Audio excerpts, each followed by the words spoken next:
All right. I did not beat the timer on, on the intro graphic, but hello and welcome to episode 9. Yes, episode 9 of the Hacking with the Homies podcast. I'm Jessica. And I am Mac. Got the And hoodie string pull right on time.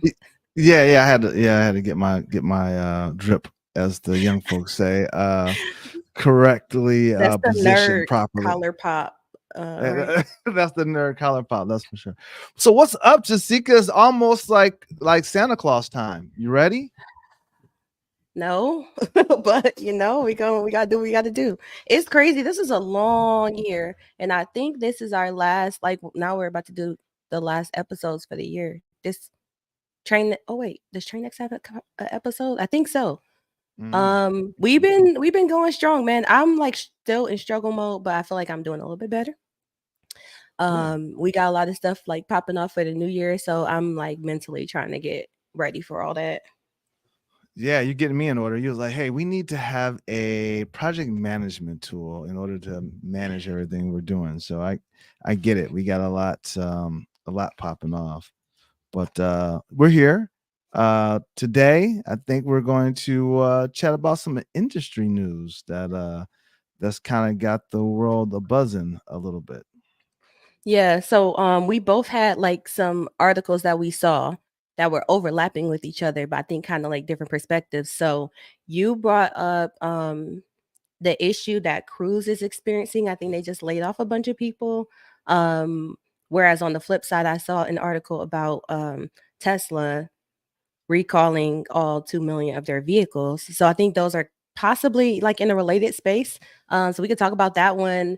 And then we also wanted to talk about so I've been seeing talks about Apple coming on board with the RCS, I think it's called RCS protocol for messaging, like text messaging, which would bring them in line with Samsung and Google and things like that. But then, yeah, there's the blue bubble thing. Like they don't want to let that go. But then I think you saw something else that was related to Apple. What was that article about? Are you talking about the Beeper Beeper, company? yeah. Yeah. Yeah, I mean, so yeah, I mean, if we're starting there, this is interesting to me. So there's an app called Beeper, and which is a interesting name. I haven't used the app at all, but I was watching I don't know what, CNBC, or watching one of these places, and then I just saw it on TechCrunch as well. But anyway, Beeper is a company that allows you to be able to, as an Android user, to be able to have, to receive Apple iMessenger messages. So I'm not exactly sure how the technology works. I'm assuming that you download the app, you somehow set up some type of username and password that gets registered to Apple's infrastructure or network. And when somebody sends you a message, I'm assuming you're by your phone number. I'm assuming um, it gets sent to Beeper, because Beeper has registered your phone number against the Apple network, and then Beeper will forward the message to the Beeper app on the Android phone. That's what I think's happening, and I think it's a awesome idea. I'm a big advocate for like building products that overlay on existing very popular products, and I think Beeper hit it. obviously, Apple does not like this. So they're trying to do their best to stop them. I think they patched some particular issue. They called it a security flaw to prevent Beeper from working. And then Mm. I think Beeper then came back and found out another approach, and then now they're back up and operational. So it's very intriguing to me. Actually, this is great for Beeper. If I was Beeper, I would be like, "Yo, acquire us," because Yeah. this gets people like I don't know how like I mean, the only thing I could think of is them like how Apple can monetize on this is just by charging some type of, obviously monthly fee. I don't know what actually let's look. Let's see what Beeper just I just Beeper. downloaded it. Oh, okay. You have I a was you have an Android? One of your phone? no. Okay. So how do I you think this is it. Is it does it have like a purple logo? yeah. But I With don't like understand what little like message bubbles. It's yeah, I it's wonder what like what I'm oh, looking at is like a combined messaging app. So I was trying to see if I could bring it up or if I could have shared my freaking phone screen. I think Um, I have an Android. I have an Android downstairs. I should go download it and install it Beeper. because Well, they also have an iPhone app. That's what I was looking at. And it looks uh-huh. like it's not just the it's not just iMessage and like text messages. They have all like messaging apps in here. They got Discord, Slack. I saw LinkedIn. Yeah, they got LinkedIn on here, WhatsApp, Telegram, Mm. Instagram, Facebook. So it's like a high level, literally all your chats in one place type of situation. Ah, it's an aggregator. Got it. It's an aggregator, I really like and this. and it sounds like Apple doesn't like being part of the aggregation. Well, so that's what I was wondering about, and I don't know what the obsession is with this right now, but or ever, but the thing about, Apple versus Android, if you are in a text thread, you know immediately because green bubble, blue bubble. Um, so so basically the conversation that I've been seeing a lot of lately is with Apple agreeing to move to this RCS. Let me see, where's my article? They agreed to move to this RCS like support, or I don't know if it's like a protocol, but it's basically the messaging um standard that like all the Android all the other Android phones are using. Um so Apple finally agreed to supporting it. So that means like, when you text someone or somebody automatically texts you from like an Android phone, not only is it like slower messaging and stuff like that than what we get on iMessage, but you have certain things like you get lower quality images sent over and blah blah blah. So there's a lot of features that they're pushing for, like Apple needs to integrate with everybody else. So trying to pull us out the bubble, but Apple said, yeah, they'll support RCS, but they said that they don't want to. They're not changing the green bubble at the end of the day. So they're really, really holding on to that like branding thing about iMessage. So I will always know if it's a difference between someone from with an Apple phone messaging me versus someone with Android.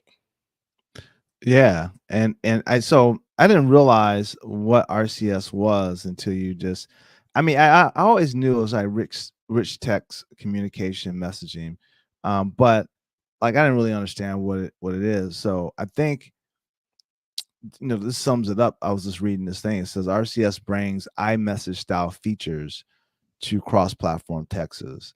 So basically, like all the things you just talked about, all those features of being able to see when somebody's like responding to your message that you get on the iPhone. Basically, I guess what you're saying is that it will actually be available on, Android, for Right. example. So, gotcha.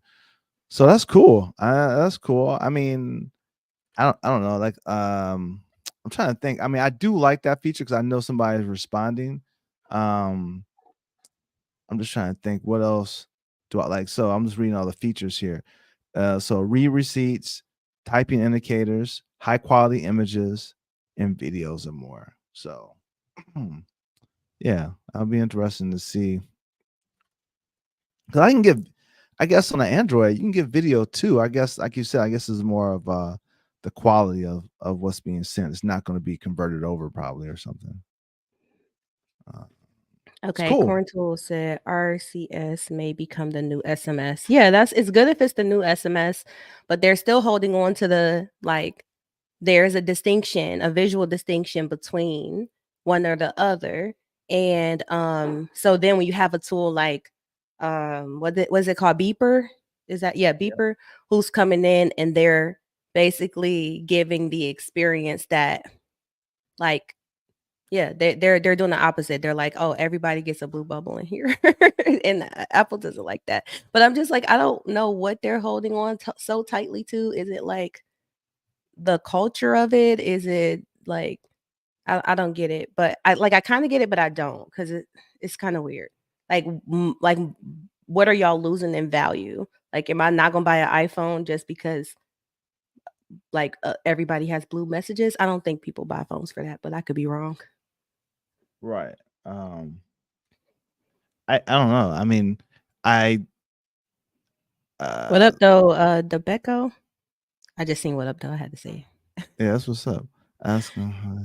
And I don't know. This is an interesting thing. I think I would like to see it rolled out. I guess I'm a iPhone user. Just I think I'm iPhone till the day I die. Just because I just like the way Steve Jobs kind of like his whole story of being kicked out of the company, then coming back, then building a product that everybody loves, and then obviously getting sick and then passing away. So it's the whole story for me. So I don't know. These things are kind of noise for me, but I get it. I get the whole concept of RCS and how it could really you know, make things equal from the Yeah. Android messaging to the iPhone messaging. So So I'm excited about that part. That means we do get good features, like you said. But and for me, it's like I'm not gonna not have an iPhone because to me, it's the experience and the quality. So and the ecosystem, everything works together the way I wanted it to.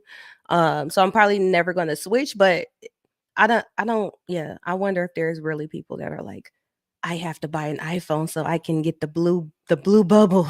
I really need the blue bubble. Like, did anybody I don't know. So yeah. that's a whole nother thing, I guess. Well, so for me, so all right, so the iMessenger, yeah, we're spending a lot of time on this one, but listen, I do like it when I fly, and iMessenger can work over Wi-Fi connections, just not over obviously over the cellular network. So that to me is why I use it. But then I go back and I reflect. We've used all of us has probably all used different type of messaging tools, all the way back to probably Mhm. AOL. Like this, there's been a lot of them. There's been a lot of aggregators that was able to do AOL, Yeah. um, and I don't know whatever We other had network at the time. AOL and Yahoo Yeah, Messenger Yahoo and Messenger. Yes, yeah. something else. And I remember there was an aggregator very much like Beeper here that will allow you to do both AOL and Yahoo messaging, right? So this is not new. These things this is basically repeating history. But I think this is just a war that's going to be going on to the end of time until the fact that we don't need these type of messages no more, and somehow the messages automatically get sent to our brain. Um, I so agree with what Corn Tool was saying on Twitch. So says the classism angle of blue versus green bubble sucks, but there is value in knowing if someone is an iCloud user from a trusted device. So, I mean, we do other things with our iMessages or our iPhones besides just get blue bubbles from people. We have document sharing and all kind of other features that's tied to it. So, I could see where they came in with the security angle. I'm sure there's some aspects to that because yeah, like they have so many other things that it kind of builds into. So we'll see how it goes. But I think it was interesting, like, like I said, we both kind of saw two different stories that kind of was pointing back at the same type of work that's going on. So I feel like we always need these, even though we only get them like once a month. right, right, right. So all right, so that's that. So that one was a interesting topic.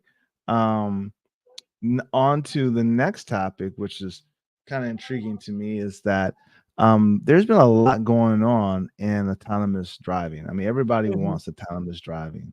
Um, but in recent events, I think I think the way I look at it, the realization of how difficult it is and the impact of not necessarily um, just the problem is that because autonomous driving, just to back up, I'm always thinking through autonomous driving because I really do want to stop driving. Because if I could stop driving, I can. Every time we talk about it, now I have the visual of you being like, "I just wanna get in the car," and then it just picks up the kids.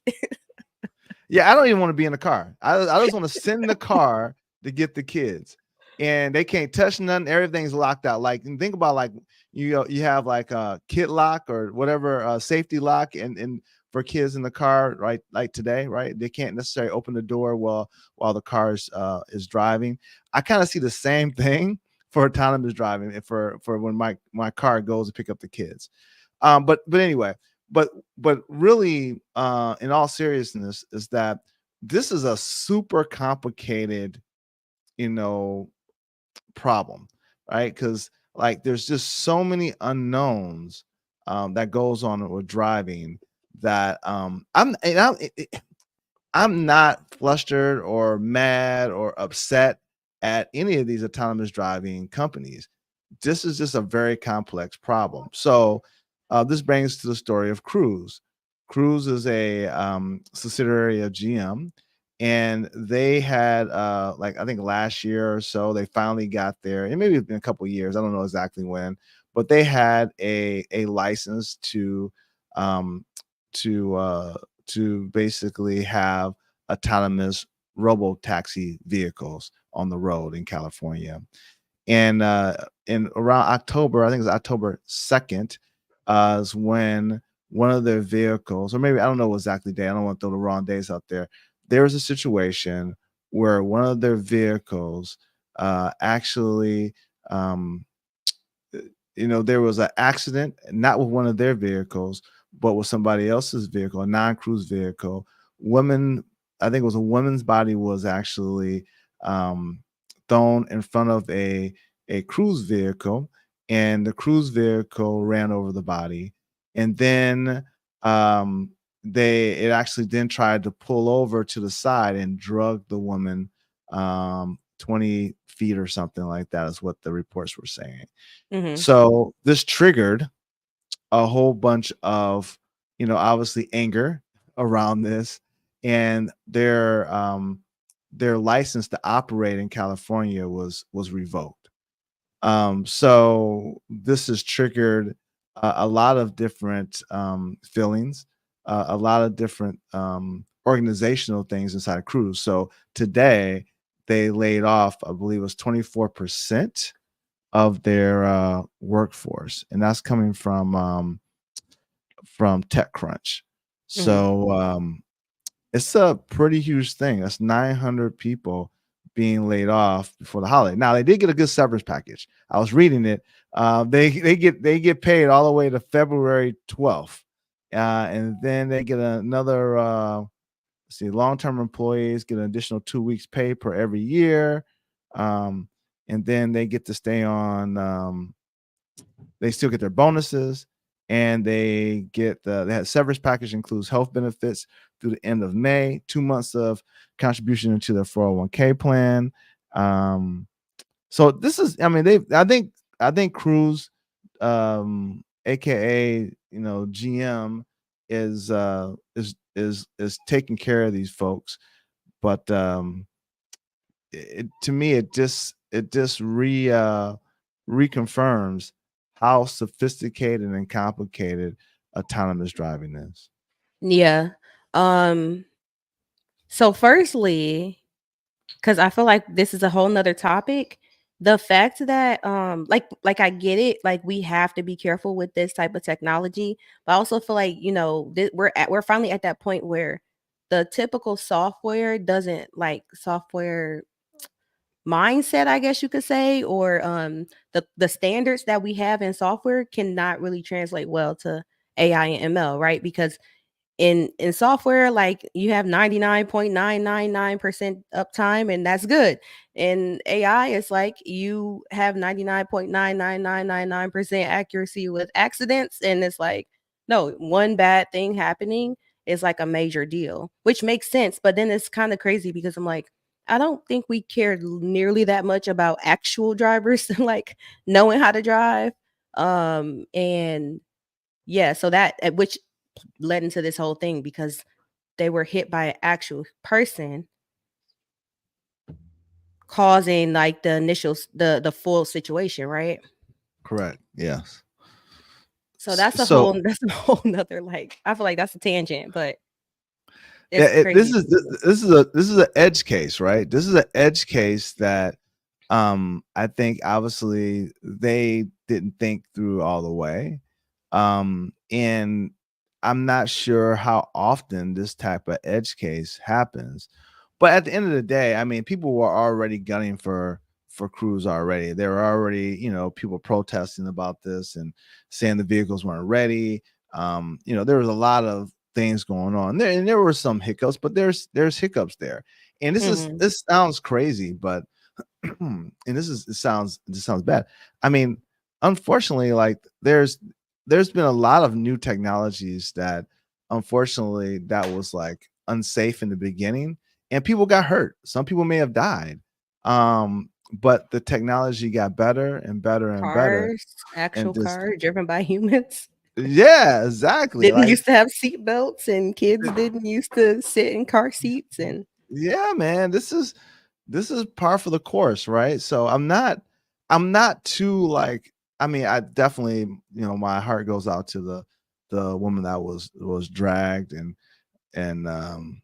it definitely I think that's a terrible thing, but these tech if we want to advance in the world of autonomous vehicles, there's gonna be some problems and I think the big thing though that people is and I'm not close enough to this, the biggest issues that they're talking about is that they weren't transparent with mm, the overall accident, so they said they withheld some seconds from the video.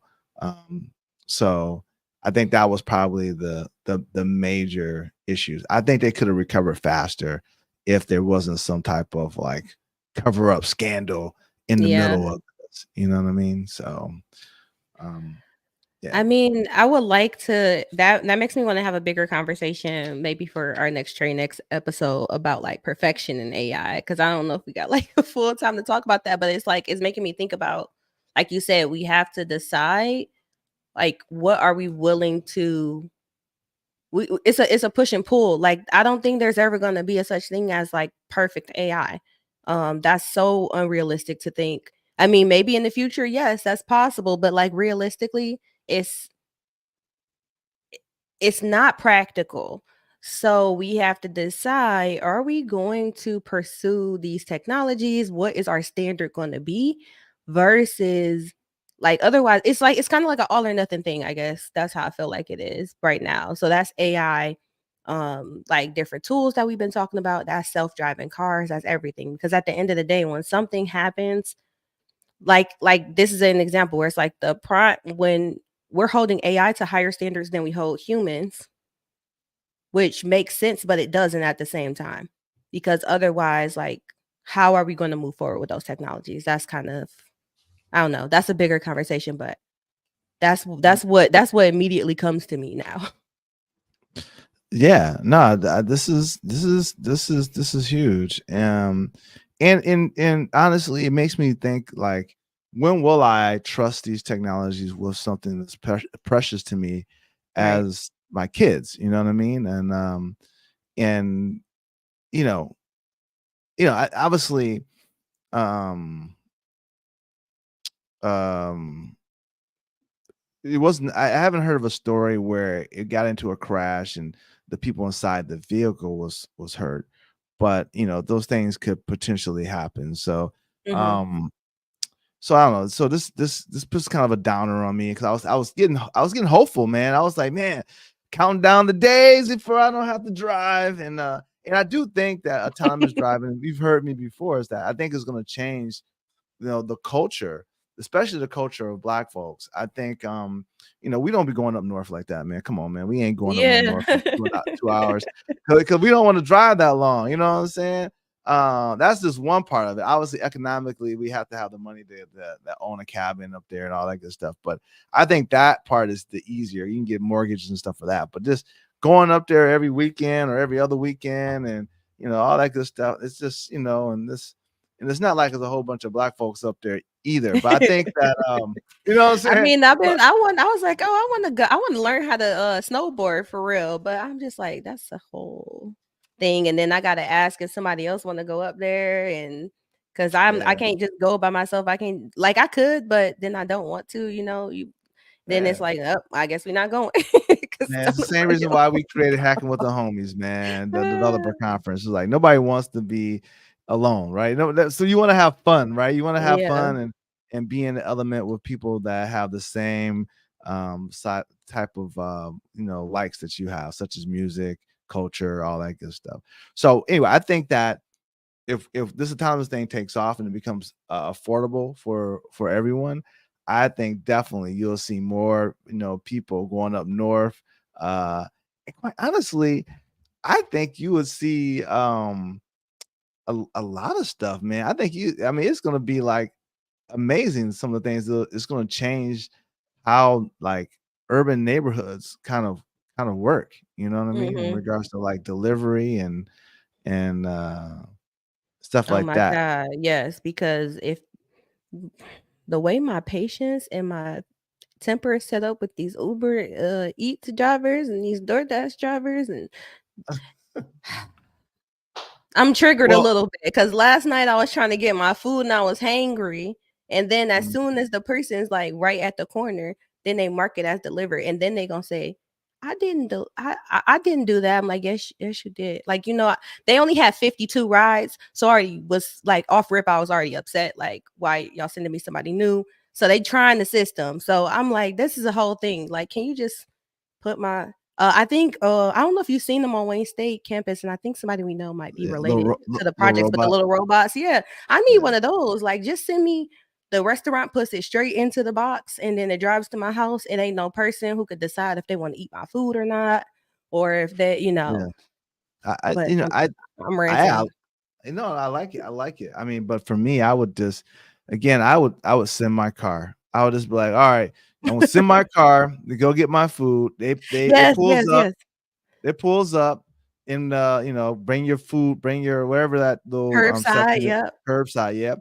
And they would come out, put it in the car, and then my car would, drive off and bring it to me. You know what I mean? So I don't know. So I think that's gonna be a very interesting thing because then there won't be as many, you know, uh DoorDash folks on the road. I don't know. Maybe it increases it. I don't know, but I just I don't know. I just think that because really, like right now, you and your car are kind of synonymous, right? It's like if you're not driving your car, I mean, yes, they have family members, but just in general, okay, just rock with me, y'all. All right. So typically, you need somebody to drive the vehicle, which means that you're not doing something else that you could be doing. Right. But now, if this vehicle becomes basically a autonomous, right, on its own, I don't need to do I can continue doing what I'm doing, send the car to go get the food. Better yet, the car know I ordered some food.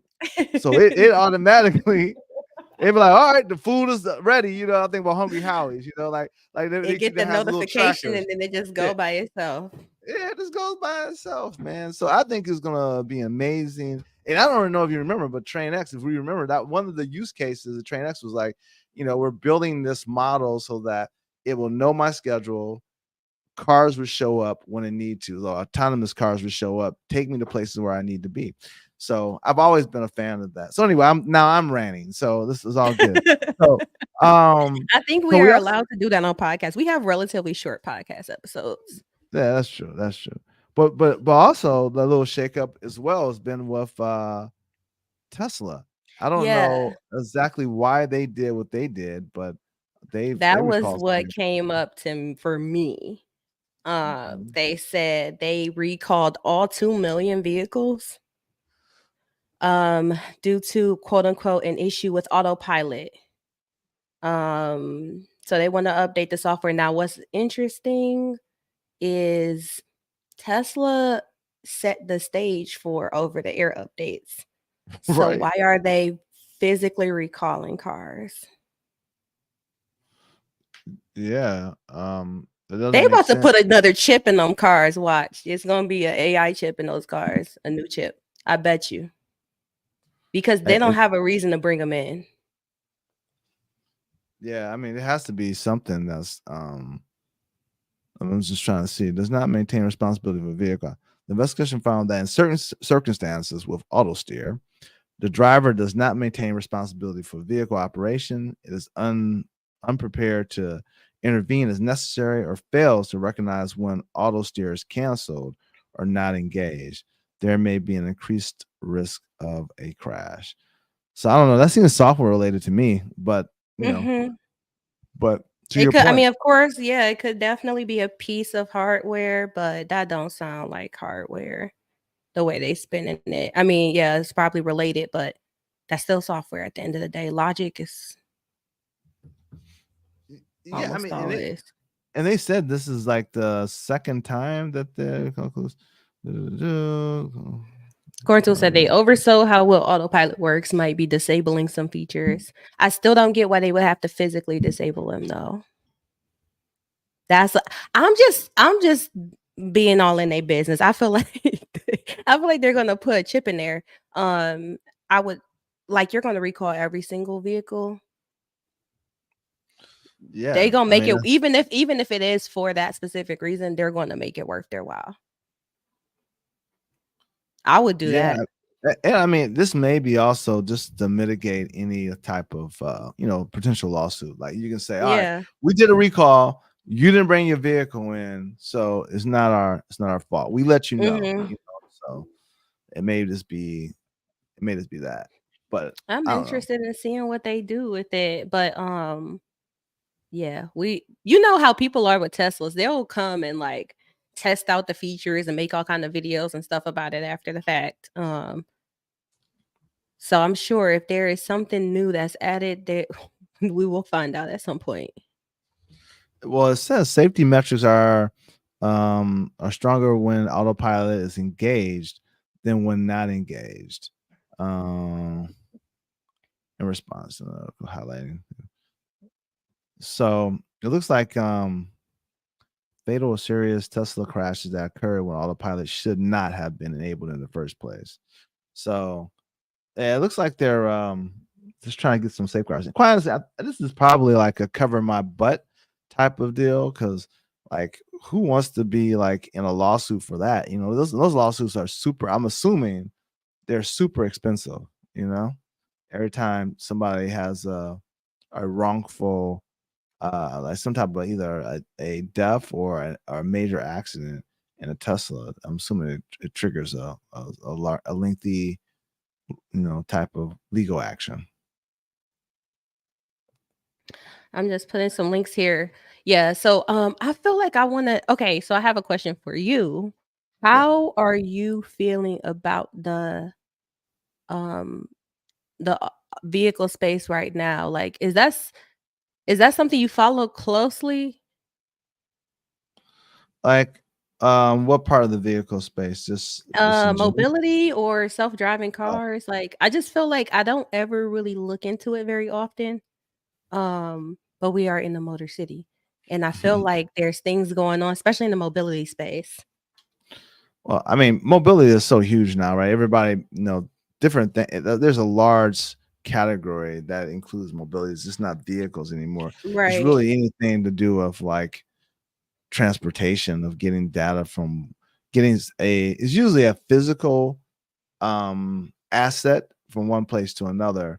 But I don't know. I think that you know, mobility is going to like I said before, I think it has the highest probability of changing how humans interact in this world. Yeah. So I think because that's going to trigger infrastructure, right? All this type of stuff. Like if people aren't really driving as much, um like themselves, and really computers are really doing the work. um you need to really change um how they communicate, because as you know, right now most of the driving is all visual, right? So you're Right. looking at the road, all that good stuff. But I think that if we're doing more mobility stuff, um I definitely see that things need to communicate to each other, um machine to machine, right? So Right. basically my car should be talking to um the lights, the traffic lights, to figure out, all right, are you about to turn green, or are you turning red? I mean, so that way we don't have to depend on these very intensive operations, like all this, looking at the visualization, trying to figure out, this traffic light is black versus it being yellow, and it actually has square lights versus round. So it's like, I just think if we're able to get to a point where we have a very durable um, data structure for being able to handle um, transactions while driving, I think it's gonna make things a lot better for us. Okay, so here's another random question. Yeah, Would you, if you could pilot your car from your house, would you? absolutely, absolutely, absolutely. And I would. where does that fit into our space right now? Because I feel like remote piloting is so much more common. It's not super common, but it's still much more common, and there's a lot more practice around that. I don't know, man. I don't know. I don't know. I mean, ideally, I want to do it, but you're talking about human error, man. You're talking about, that's a video game, right? Like, Well, I I mean, mean, but it's at the end of the day, it's if you I, can have all the same inputs that you have in the vehicle, it's the same thing, ultimately. And then it's tied to an actual person, right? I can get a speeding ticket, I can get pulled over, I can be held responsible. There is no such thing as a hit and run at that point. Um, I don't know, that was just random because I'm thinking like, dang, it's like a zip card down the street, and I don't wanna, like, get myself to the zip card, but, like, if I could just have a nice little system at home. Now we talking Ready Player One type of type of stuff. Like, right. if I had a system at home where I could sit down and actually, enable, like, the different, like, rental vehicles that they have around campus and stuff like that, I would definitely do that. I Because mean, sometimes you like just don't wanna go outside in the cold. Zipcar definitely was like one that was like, they were leading the space for a minute, right? Yeah. That was before Uber and everywhere, right? So, um, they just kind of didn't take off as much as I think people wanted to, but I think it was a great, great idea, to be able to do it. Yeah, they're I think mostly popular around, like, college campuses, so, like, we have vehicles down here mostly because Wayne State. right, right. No, for sure. I think it was a great idea. Um, it's just especially for things that you need to go and pick up, or you don't have a car, so it'd be hard to grab it. So I'm a fan, actually. I'm a fan of what they did, because they were one of the first that was able to do like remote locks, right? So like Yeah, you as can just go into remote the unlock. app and lock it, and yeah, and they pretty much are like they work before COVID, it was like they didn't even regularly send people to, like, check in between. The people who drive are responsible for filling the tank back up, you'll know how much gas you have, they keep a gas card in the car. Like, they had it really on autopilot to where they could just keep running, keep renting nonstop to people. Yeah, yeah. I mean, that's another thing as well. Like, I don't know, this all goes together with like what's happening around the EV charger space, right? Like Yeah. just having enough chargers. One thing that was brought up, was previewed in Detroit, I think a couple weeks ago, is that we have the first Yes. electric road, right? I saw So that where basically you would be like self-charging as you're driving on the road. mhm. Think of it as your, how you right now you can do contactless charging of your iPhone. So just imagine now your iPhone is like moving down the road, and it's able to continue charging. That is a super expensive approach though, because now you're putting up chargers basically, um, and built into integrated into streets, right? So I don't know. It'd be interesting to see how much that cost, and is this something that we can embed in almost all the streets that we have? So now I'm a little bit I'm gonna post a link to that one. Now I'm glad you brought that up because I was thinking about that when I first saw the story that this is a little bit more for us personally here in Detroit, but it's like we've Mhm. always been known as the Motor City, and I felt like with the technology move and the, automotive industry, we definitely fell to the end of the pack as far as innovation. And seeing that was really really inspiring actually because I'm like this is, the Motor City. I think we can always be the Motor City for the most part, but that means whatever quote unquote motor, is at that point in time. So I'm happy to see like that we're taking a lead in figuring out what that will look like and try and get out here.